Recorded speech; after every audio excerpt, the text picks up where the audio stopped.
It's not uncommon for people to vote for parties contrary to their social situation, to work for bosses that treat them horribly, and stick by family members no matter how hideous they may be.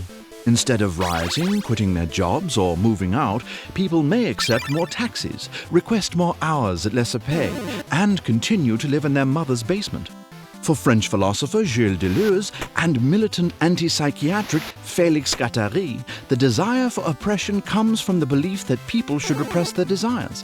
And through this technique of repression, the masses are primed to accept fascism. Fascism isn't just something that happens within governments. Fascism is inside every one of us. It is a fascination with and love of power. People yearn to be ruled, protected, humiliated, and dominated. They're aroused by their unconscious desire to submit to strength. The despot satiates the need for a providing father and a nurturing mother. Powerful leaders, spectacle, and shows of force are all sexy, which perhaps explains why so many moms read 50 Shades of Grey. We live in a society that produces tremendous amounts of anxiety. Social pressure proclaims keep a good job, exercise, eat healthy, floss and brush regularly, and don't take unnecessary risks or you will die. The death instinct is everywhere. As such, a desire exists for a conflict-free existence, a protected and sheltered life without strife, danger, or struggle. All you have to do is give up your freedom and conform to the social customs and ideals dictated by a strong leader.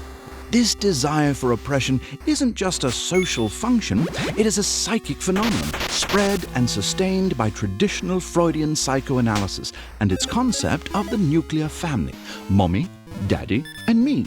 Through the heralding of an ideal family unit, people are taught to deny desire, to be ashamed of their sexual urges, any atypical fantasies or predilections. To give in to their inclinations is perverted, and to repress these desires is natural.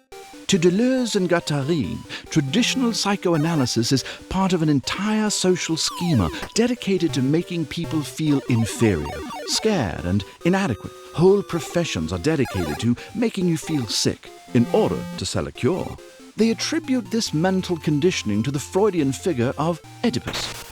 Yes, the guy that killed his father and married his mother. It's Freud's Oedipus complex that oversimplifies the complexity of desire and marginalizes homosexuals, schizophrenics, and people with autism, to name a few. Anything outside of his model is rejected as deviant or ripe for treatment. The Oedipal ideal is omnipresent, accepted as gospel, ingested in schools and work and in social relations by teaching people to love subjugation, domination, and oppression. Contra psychoanalysis, Deleuze and Guattari suggest schizoanalysis, or analysis that is not based in normalcy, power, and repression.